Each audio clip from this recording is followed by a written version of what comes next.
I came up with the V-brace idea kind of in the same way that I was trying to design anything else, which is make a refinement.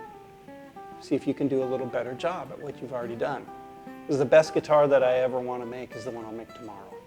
You know, it's never the last one. It was always, you know, what's next? Let's make something even better. Let's do a better job. And so right around the time that we launched the redesigned 800 series in 2014, next week after that Winter NAMM show where we introduced it, I come back to the shop going, great, that's like the most 814-ish 814 we've ever built. This is super cool. How do we make it better? What do we do next?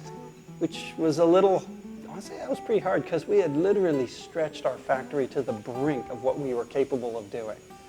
I mean, the protein glue, the thin finish, all this really super carefully calibrated thicknesses and voicing, all these different things that we put into those guitars. It was hard, but good.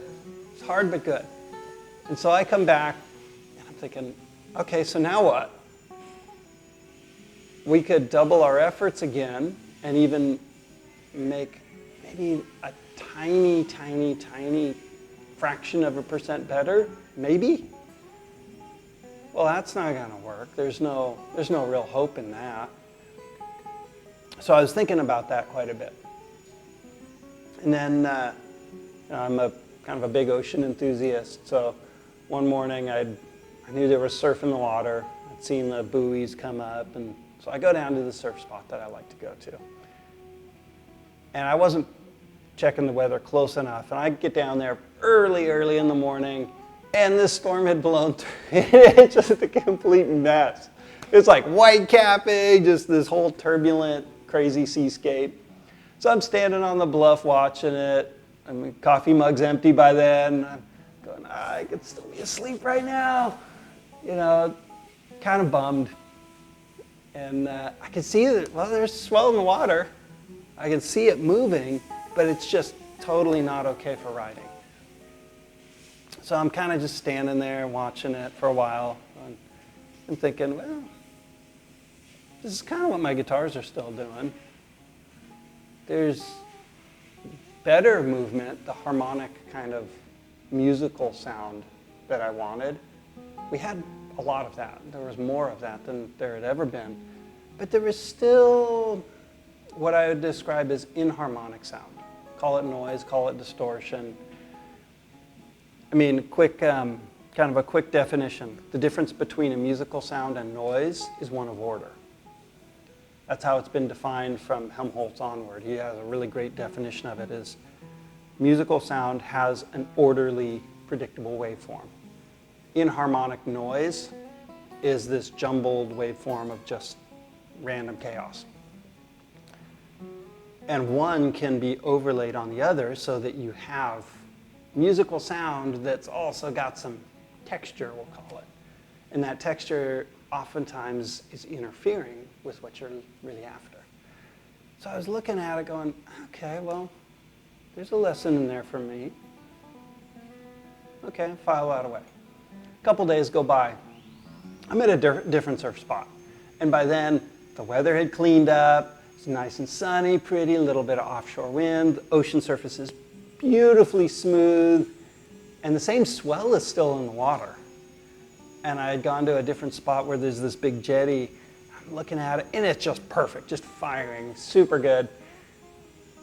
And I was looking at that, well, this is exactly what I want out of a guitar. This is very orderly, predictable, it's harmonic, there's like nice harmony, really good riding waves. I'd like to be able to clear up some of the inharmonic distortion or the wave interference that's not helping a musician. So I sketched that idea out and went, oh, what do you know, I should build a guitar like that. And what I ended up sketching out was, it was remarkably similar to, like imagine a classical guitar, an arch top, a flat top, a mandolin, and maybe a solid body electric. Like you put all of those together and you kind of have this V-class idea. So I built a guitar like that. Played the first couple, I got like halfway through building the guitar, went, oh man, this is kind of a thing. Played the first couple of chords on it when I got it strung up, went, oh geez, this is like opening Pandora's box or something. Like, what just happened? We just launched these guitars, and I'm halfway through working on all these different projects that we're about to launch. I've got this thing. Now what? So it really was it was intended as a refinement, but to do that turned into a fresh sheet of paper, new sketch, new idea, new direction altogether. Officially, we launched it about 2 years ago as part of the first appearance was on the Builder's Edition K14, as well as the 814, a couple other models. We launched it there, and it was both a difficult explanation, but really fun to watch the way musicians gravitated toward it. I mean, it's not exactly the same guitar, but as soon as somebody started playing on it, they would hear things that they hadn't been able to hear before, and it would take their music in a really fresh direction. Sometimes it was just a continuation of what they were already doing, but even more so. And for other folks, it was like, whoa, what's over here? I've never tried this before. So it's been really fun to watch the way musicians take to them and discover different kinds of sounds, different ways to play, different voicings, or just an expanded voice to the repertoire they already had. A lot of folks, right off the bat, notice the intonation aspect of the V-class idea. That's threw a lot of people for a loop. In fact, because I had been working on the V-class idea a few years before we first launched it, I'd shown it to some of my guitar making friends, and even my good friends were kind of scratching their heads going, this guy's lost his marbles, but the guitar is really cool. You know, I don't know how these things are related, but the trick is that in the guitar world, we made this mistake of equating string compensation and intonation. They are related, but string compensation isn't the entire story. That's not the whole thing, because the word intonation, what it translates to has more to do with the accuracy of the pitches that you play, and less to do with just compensating for the stretch effect that happens when you press a string to the fret. So you imagine, the way I came into that was years ago when I'd restore or build guitars, repair guitars. I could build or set up a solid body electric guitar, and I'd get everything dialed in, get the frets right, nut height, string height, pickup height, truss rod relief, all the things that you do to set an electric guitar up.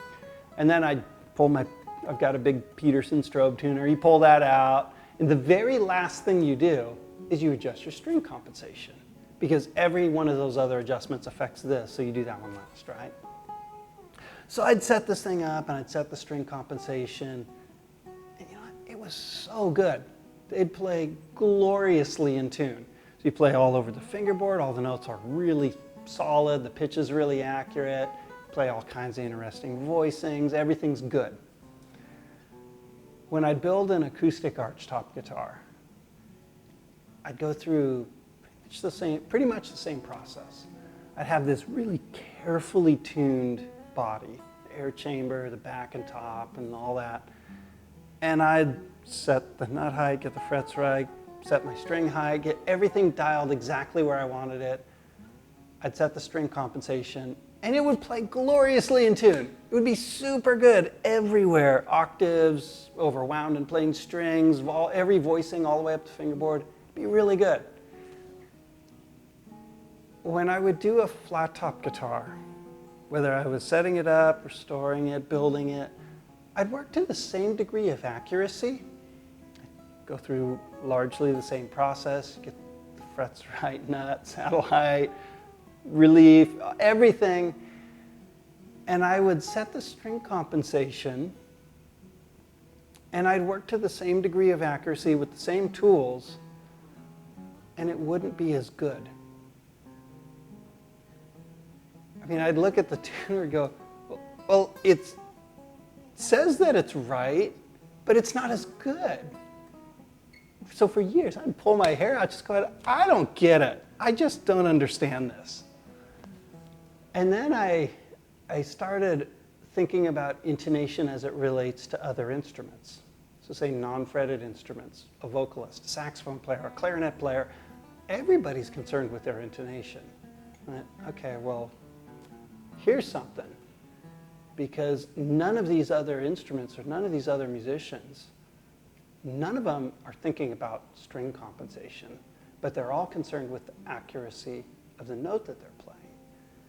And then I started realizing that the way the guitar actually moved and the way that it would vibrate as it was playing a note is capable of shifting that pitch up or down or in some undesirable way.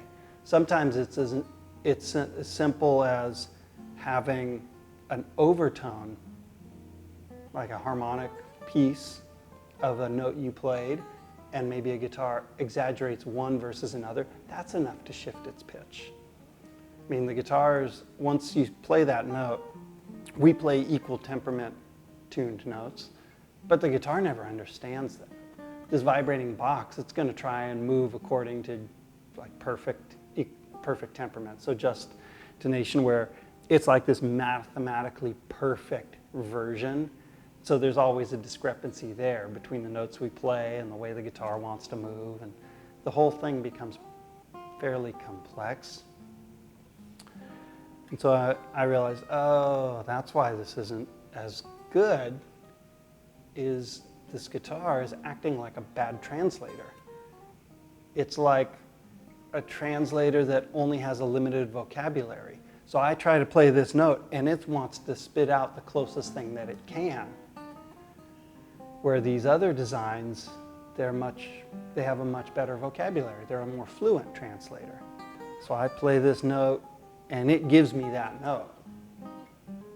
So when I started working with the V idea, I realized, well, of course, if I build this to have the kind of rigidity I'd find in one of these other designs, with the flexibility and the type of architecture that I'd find in one of these other designs, along with that, I can get the sort of intonation benefit I would get with one of these other archtop or electric guitar-like designs.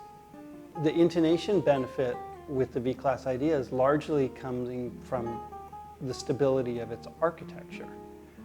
So the idea with the V-class is kind of like a parallel braced archtop guitar where you have a good deal of stiffness parallel to the strings.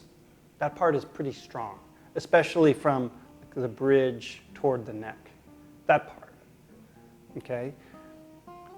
We get volume from the thing moving and kind of pivoting around that part, so I have a lot of flexibility to make good volume. I mean, think of it this way. If you're looking at a spectrum of instruments, on one hand, you'd find something with a lot of rigidity. Take a Les Paul. Thing's really strong, very rigid. You can play a note on, you could stretch a string across that thing, play a note on it, and the string will stay moving for a very long time. We call that sustain. The other hand, you have the need for volume. Volume comes from air displacement.